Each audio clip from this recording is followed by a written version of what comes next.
ओम शांति। ओम शांति। ओम शांति। ओम शांति। ओम शांति। ओम शांति। आज 28 मई 2025 प्रातः मुरली बाप दादा मधुबन। आज बाबा ने मीठी मधुर मुरली में हम बच्चों को शिक्षा दी कि यह सृष्टि परिवर्तन का समय चल रहा है, अतः स्वयं को बदलो। आत्मा समझ मुझ परम पिता परमात्मा को याद करो। साथ ही बाबा ने हम बच्चों को तीसरा नेत्र दिया है, यानी सृष्टि की हिस्ट्री ज्योग्राफी समझने की हमें इस समय समझ दी है। सृष्टि के आदि मध्य अंत क्या है। तो बाप कह रहे हैं कि ज्ञान का नेत्र मिलने से तुम समझदार बन गए हो। तो अब बाप कहते हैं कि नाम रूप से न्यारे बनो, अपने को अशरीरी समझो, देह नहीं समझो, आत्मा अविनाशी है। तो बाबा कहते समझ के साथ अपने संस्कारों में परिवर्तन करो, क्योंकि संस्कार किस में है? आत्मा में है। तो सुनते हैं आज के डायरेक्ट ईश्वरीय महावाक्य। ओम शांति। बाबा कहते मीठे बच्चे, अभी ड्रामा का चक्र पूरा होता है। तुम्हें चीरखंड बनकर नई दुनिया में आना है। वहाँ सब चीरखंड है, यहाँ लून पानी है। आज की मुरली से प्रश्न है, तुम त्रिनेत्री बच्चे किस नॉलेज को जानकर त्रिकालदर्शी बन गए? तुम त्रिनेत्री बच्चे किस नॉलेज को जानकर त्रिकालदर्शी बन गए? कौन सी नॉलेज को जानकर? सृष्टि चक्र की नॉलेज को। गुड। तो बाबा कहते कि तुम्हें अभी सारे वर्ल्ड की हिस्ट्री ज्योग्राफी की नॉलेज मिली है। सतयुग से लेकर कलयुग अंत तक की हिस्ट्री ज्योग्राफी तुम जानते हो। तुम्हें ज्ञान का तीसरा नेत्र मिला है कि आत्मा एक शरीर छोड़ दूसरा लेती है। संस्कार आत्मा में है। अब बाप कहते हैं बच्चे नाम रूप से न्यारा बनो, अपने को आत्मा अशरीरी समझो। गिद्ध चला धीरज धर मनवा, सुख के दिन आएगी आए। ओम शांति। माना मैं शांत स्वरूप आत्मा हूँ, शांति मेरा स्वधर्म है। बाबा कहते मीठे बच्चे अब घर वापस जाना है। ओम शांति। बाबा कहते कल्प कल्प बच्चों को कहा जाता है और बच्चे जानते हैं, दिल होती है कि जल्दी सतयुग हो जाए और इस दुख से छूट जाए, परंतु ड्रामा बहुत धीरे धीरे चलने वाला है। बाप धीरज देते हैं। क्या धीरज दे रहे हैं बच्चों को? कि बाकी थोड़े रोज हैं। बड़े बड़ों द्वारा भी आवाज़ सुनते रहेंगे कि दुनिया बदलनी है। जो भी बड़े बड़े हैं पोप जैसे, वह भी कहते हैं कि दुनिया बदलने वाली है। चारों तरफ से आवाज़ आ रही है कि दुनिया बदलने वाली। अच्छा, फिर पीस कैसे होगी? इस समय सब लून पानी है। अभी हम चीरखंड हो रहे हैं। चीरखंड होना माने आपस में मिलकर रहना। जैसे दूध में खांड मिल जाती है और नमक नीचे बैठ जाता है, ठीक है ना। तो बाबा कहते लून पानी नहीं है, अभी हम चीरखंड हो रहे हैं। उस तरफ दिन प्रतिदिन लून पानी होते जाते हैं, आपस में लड़ झगड़ कर खत्म होने वाली हैं, तैयारियां हो रही हैं। यह ड्रामा का चक्र अब पूरा होता है। पुरानी दुनिया पूरी होती है। नई दुनिया की स्थापना हो रही है। नई दुनिया सो पुरानी और पुरानी सो नई दुनिया फिर बनेगी। इसको दुनिया का चक्र कहा जाता है, जो चक्र फिरता रहता है। ऐसे नहीं कि लाखों वर्ष बाद पुरानी दुनिया नई होगी, नहीं। तुम बच्चे अच्छी रीति जान चुके हो, भक्ति बिल्कुल ही अलग है। भक्ति का कनेक्शन रावण के साथ है और ज्ञान का कनेक्शन राम के साथ है। यह तुम अभी समझ रहे हो। अभी बाप को बुलाते भी हैं कि हे पतित पावन आओ, आकर नई दुनिया स्थापन करो। नई दुनिया में ज़रूर सुख होता है। अब बच्चे छोटे अथवा बड़े सब जान गए हैं कि अभी घर चलना है। यह नाटक पूरा होता है। हम फिर से सतयुग में जाएंगे, फिर 84 जन्मों का चक्र लगाना है।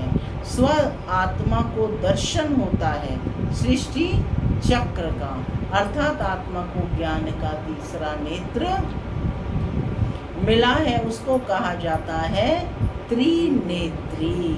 अभी तुम त्रिनेत्री हो। अभी सभी मनुष्यों को यह स्थूल नेत्र है, ज्ञान का नेत्र कोई को नहीं है। त्रिनेत्री बने तब त्रिकालदर्शी बने। क्या काबा बने? ज्ञान का नेत्र कोई को नहीं, माने सृष्टि के आदि मध्य अंत का ज्ञान किसी को नहीं है। जब त्रिनेत्री बने, बाप आकर के बच्चों को त्रिनेत्री बनाए, तब त्रिकालदर्शी बने, क्योंकि आत्मा को ज्ञान मिलता है ना। आत्मा ही एक शरीर छोड़ दूसरा लेती है। संस्कार आत्मा में है। संस्कार किस में रहते हैं? आत्मा में। आत्मा अविनाशी है। अब बाप कहते हैं नाम रूप से न्यारा बनो।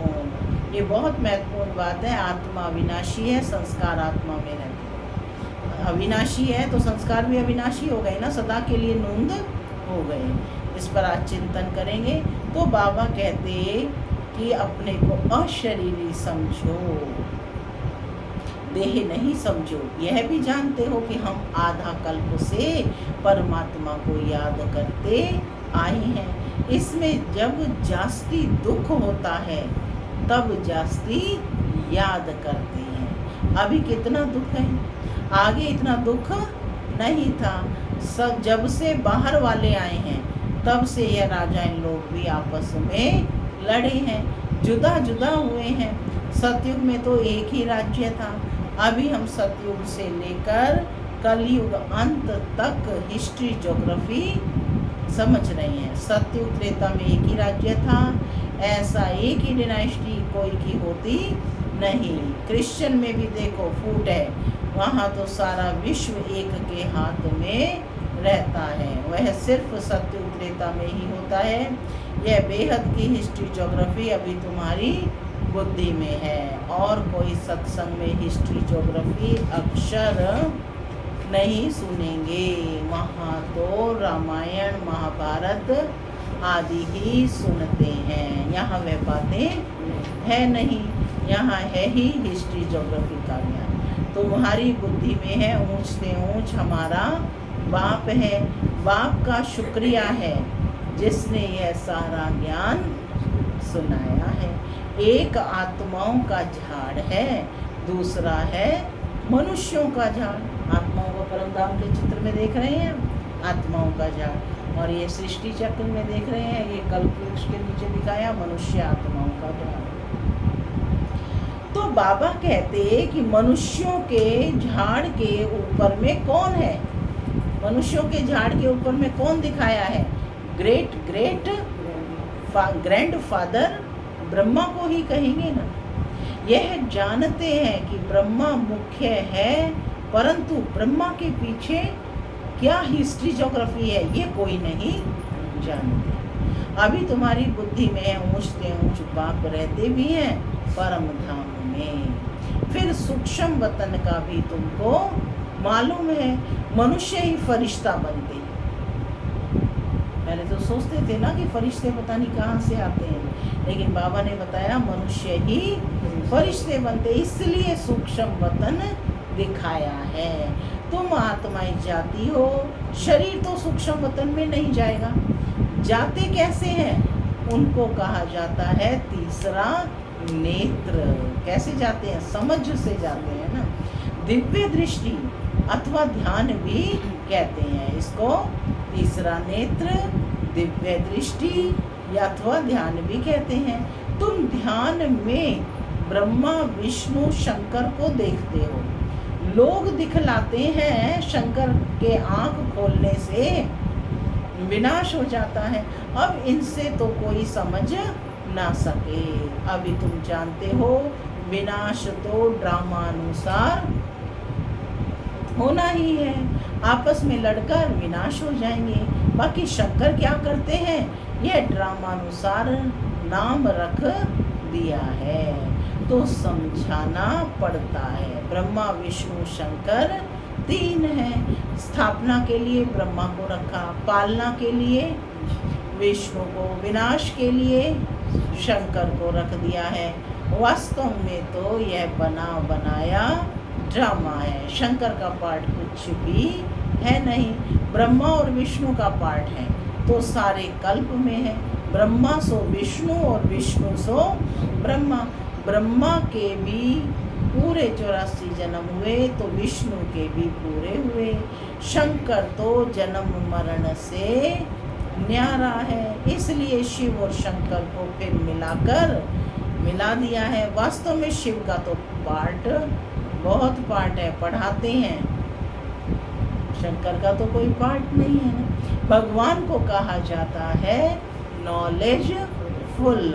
अगर वह प्रेरणा से कार्य करता तो सृष्टि चक्र का ज्ञान कैसे देता। इसलिए बाप समझाते हैं, बच्चे प्रेरणा की तो कोई बात ही नहीं है, बाप को तो आना पड़ता है। बाप कहते हैं बच्चे मेरे में सृष्टि चक्र का ज्ञान है, मेरे को ये पार्ट मिला हुआ है, इसलिए मुझे ही ज्ञान सागर नॉलेज फुल कहते हैं। नॉलेज किसको कहा जाता है? वह तो तब मिले जब मिले तब पता पड़े, मिला ही नहीं है तो अर्थ का कैसे मालूम पड़े। आगे तुम भी कहते थे ईश्वर प्रेरणा करते हैं, वह सब कुछ जानते हैं। हम जो पाप करते हैं ईश्वर देखते हैं। बाबा कहते हैं यह धंधा मैं नहीं करता हूँ, यह तो जैसा कर्म करते हैं उसकी खुद ही सजा भोगते हैं। क्लियर हुई बात? पॉइंट नोट कर लो। बाबा ने क्या कहा कि कई कहते हैं ना कि ईश्वर प्रेरणा से कार्य करते हैं, तो बाबा ने कहा वो प्रेरणा से कार्य नहीं करते हैं। बाबा कहते हैं मैं ये धंधा नहीं करता, यह है तो जैसा कर्म करते हैं उसकी खुद ही सजा भोगते हैं। मैं किसको नहीं देता, ना कोई प्रेरणा से सजा दूंगा। मैं प्रेरणा से करूं तो जैसे मैंने सजा दी। कोई को कहना कि इनको मारो ये भी दोष है, कहने वाला भी फंस पड़े। शंकर प्रेरणा दे तो वह भी फंस जाए। बाप कहते हैं मैं तो तुम बच्चों को सुख देने वाला हूँ, तुम मेरी महिमा करते हो कि बाबा आकर दुख हरो। मैं थोड़े ही दुख देता हूँ। दुख करता कभी कहा है? क्या कहते हैं? दुख हरता सुख करता। तो अब तुम बच्चे बाप के सम्मुख बैठे हो तो कितनी खुशी होनी चाहिए। यहाँ डायरेक्ट भाषण आती है, बाबा हमको पढ़ाते हैं। इनको मेला कहा जाता है। किनका मेला लगा है? आत्माओं और परमात्मा का। सेंटर्स पर तुम जाते हो, वहाँ कोई आत्मा और परमात्मा का मेला नहीं कहेंगे। आत्मा और परमात्मा का मेला यहाँ लगता है, जहाँ बाप आते हैं ना मधुबन। यह भी तुम जानते हो मेला लगा हुआ है। बाप बच्चों के बीच में आए हैं। आत्माएं सब यहाँ हैं। आत्मा ही याद करती है कि बाप आए। यह सबसे अच्छा मेला है। बाप आकर सब आत्माओं को रावण राज्य से छुड़ा देते हैं। ये मेला अच्छा हुआ ना, जिससे मनुष्य पारस बुद्धि बनते हैं। उन मेलों पर तो मनुष्य मैले हो जाते हैं, पैसे बर्बाद करते हैं और मिलता कुछ भी नहीं है। उनको मायावी आसुरी मेला कहा जाएगा। और यह है ईश्वरीय मेला। किसमें बैठे हो? ईश्वरीय मेले में जाते हैं ना। मधुबन गए, रात दिन का फर्क है ना। तो बाबा कहते तुम भी आसुरी मेले में थे, अभी हो ईश्वरीय मेले में। तुम ही जानते हो बाबा आया हुआ है। सब जान जाएं तो पता नहीं कितनी भीड़ हो जाए। इतने मकान आदि रहने के लिए कहाँ से लाएंगे? तो बाबा कहते पिछाड़ी में गाते हैं ना, ये हो प्रभु तेरी लीला। तो कौन सी लीला? सृष्टि को बदलने की लीला। देखो भगवान का कार्य कितनी सहजता से चल रहा है, सृष्टि को बदलने का। तो बाबा कहते हैं अंत में सब पिछाड़ी में गाते ना, ओहो प्रभु तेरी लीला। कौन सी लीला? सृष्टि के बदलने की लीला। यह है सबसे बड़ी लीला। पुरानी दुनिया खत्म होने से पहले नई दुनिया की स्थापना होती है। इसलिए हमेशा किसको भी समझाओ तो पहले स्थापना, फिर विनाश और फिर पालना कहना है। जब स्थापना पूरी होती तब फिर विनाश शुरू होता है, फिर पालना होगी, यानी नई सृष्टि की पालना होगी। तो तुम बच्चों को यह खुशी रहती है कि हम सुदर्शन चक्रधारी ब्राह्मण हैं, फिर हम चक्रवर्ती राजा बनते हैं। यह कोई को पता नहीं है। इन देवताओं का राज्य कहाँ गया? नाम निशान गुम हो गया। देवताओं के बदले अपने को हिंदू कह देते हैं। हिंदुस्तान में रहने वाले हिंदू हैं। लक्ष्मी नारायण को तो ऐसे नहीं कहेंगे, उन्हों को तो देवता कहा जाता है। क्या लक्ष्मी नारायण को हिंदू कहेंगे? नहीं ना, देवता कहा जाता है। तो अब इस मेले में ड्रामा अनुसार तुम आए हो। यह ड्रामा में नूंद है, धीरे धीरे वृद्धि होती रहेगी। तुम्हारा जो कुछ पाठ चल रहा है फिर कल्प बाद चलेगा। ये चक्र फिरता रहता है। क्या कहा बाबा ने? 5000 वर्ष का यह चक्र है और यह फिरता रहता है। फिर रावण राज्य में आसुरी पालना होगी।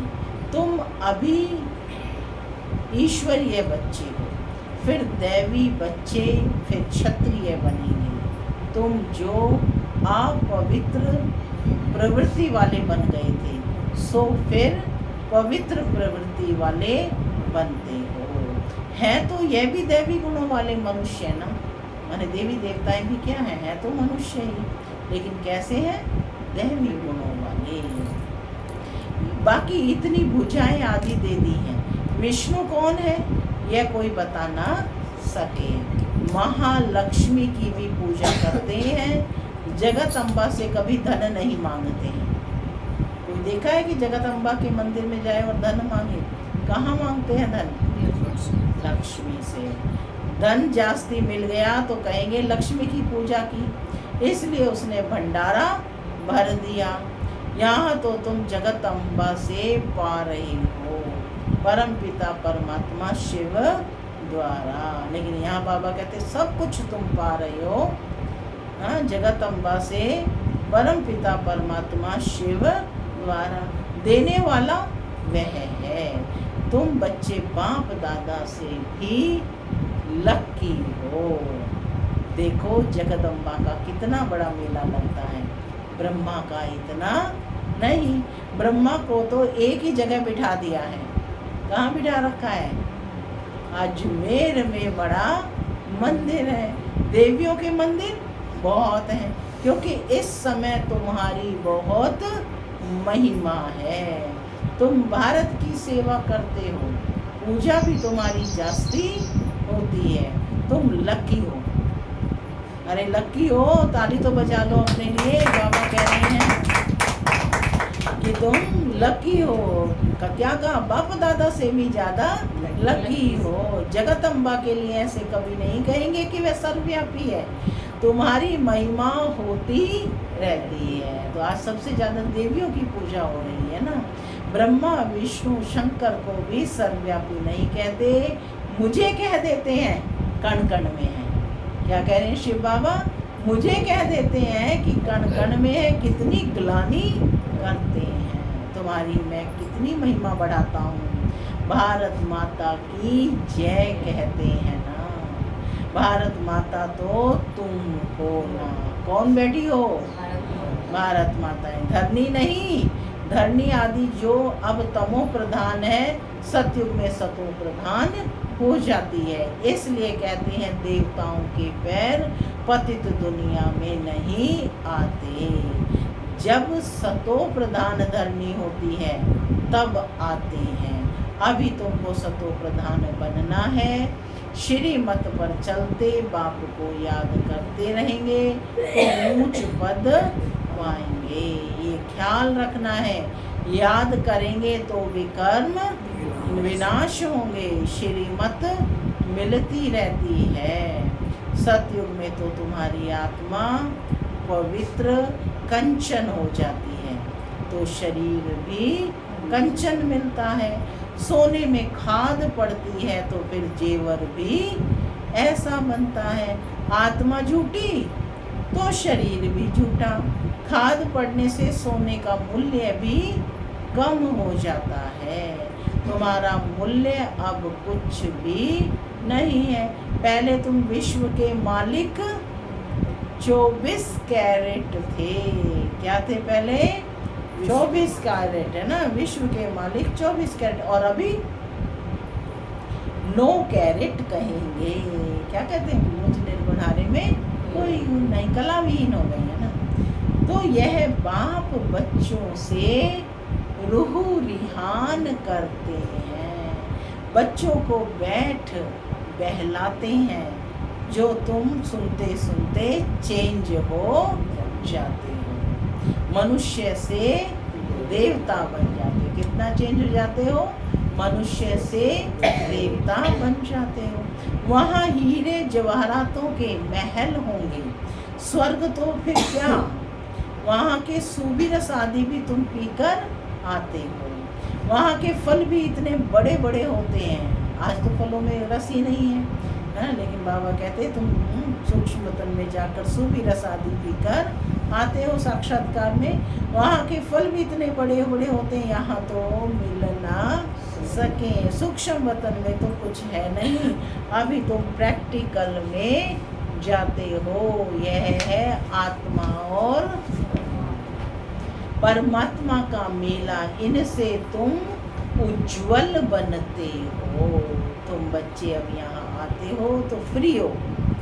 माउंट आबू जाते हैं तो क्या होते हैं? फ्री होते हैं। घर बार धंधे आदि का कोई फुरना नहीं है। तो यहाँ तुमको याद की यात्रा में रहने का अच्छा चांस है। वहाँ तो घर घाट आदि याद आता रहेगा। यहाँ तो कुछ है ही नहीं। रात को 2 बजे उठकर यहाँ बैठ जाओ। सेंटर्स पर तो रात को तुम जा नहीं सकते। यहाँ तो सहज है ना। तुम कई कहते हैं वहाँ भी कैसे उठे, तो बाबा कहते हैं यहाँ तो सहज है। शिव बाबा की याद में आकर बैठो और कोई याद ना आए। यहाँ तुमको मदद भी मिलेगी। सवेरे जल्दी सो जाओ, फिर सवेरे उठो। 3 से 5 बजे तक आकर बैठो। बाबा भी आ जाएंगे, बच्चे खुश होंगे। बाबा है योग सिखलाने वाला, यह भी सीखने वाला है। तो दोनों बाप और दादा आ जाएंगे। फिर यहाँ और वहाँ योग में बैठने के फर्क का भी पता पड़ेगा। यहाँ कुछ भी याद नहीं पड़ेगा। इसमें फ़ायदा बहुत है। बाबा राय देते हैं यह बहुत अच्छा हो सकता है। अब देखें बच्चे उठ सकते हैं क्या? कईयों को सवेरे उठने का अभ्यास है।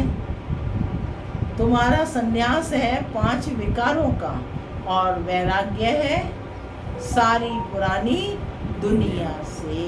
अच्छा, मीठे मीठे सिकी लदे बच्चों प्रति माता पिता याद प्यार और गुड मॉर्निंग रूहानी बाप की रूहानी बच्चों को नमस्ते। हम रूहानी बच्चों की रूहानी माता पिता बाप दादा को याद प्यार गुड मॉर्निंग और नमस्ते। सदा रहो हंसते बनो फरिश्ते चलो। धारणा के लिए मुख्य सार। पहला, अभी सृष्टि बदलने की लीला चल रही है, इसलिए स्वयं को बदलना है, क्षीर खंड होकर रहना है। दूसरा, सवेरे उठकर एक बाप की याद में बैठना है, उस समय और कोई भी याद ना आए। पुरानी दुनिया से बेहद का वैरागी बन 5 विकारों का संन्यास करना है। आज का वरदान है, बेहद की स्थिति में स्थित रह, सेवा के लगाव से न्यारे और प्यारे विश्व सेवाधारी भव।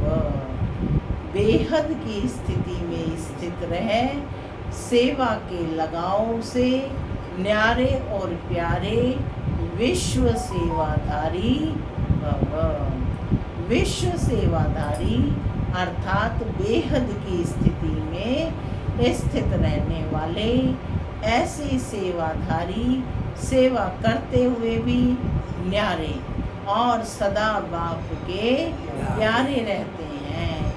सेवा के लगाव में नहीं आते, क्योंकि सेवा का लगाव भी सोने की जंजीरें हैं। यह बंधन बेहद से हद में ले आता है।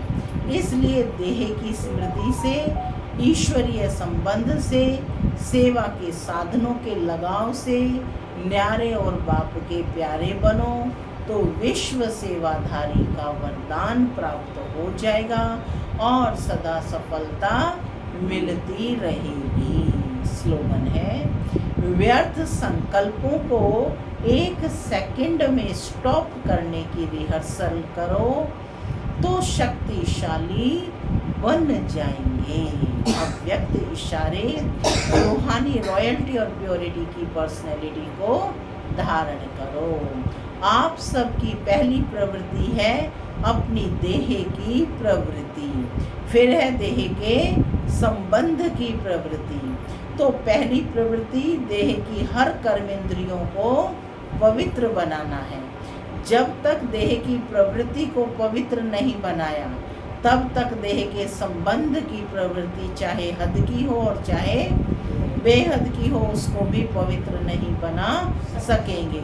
तो पहले अपने आप से पूछो कि अपने शरीर रूपी घर को, अर्थात संकल्पों को, बुद्धि को, नैनों को, मुख को रूहानी अर्थात पवित्र बनाया है क्या?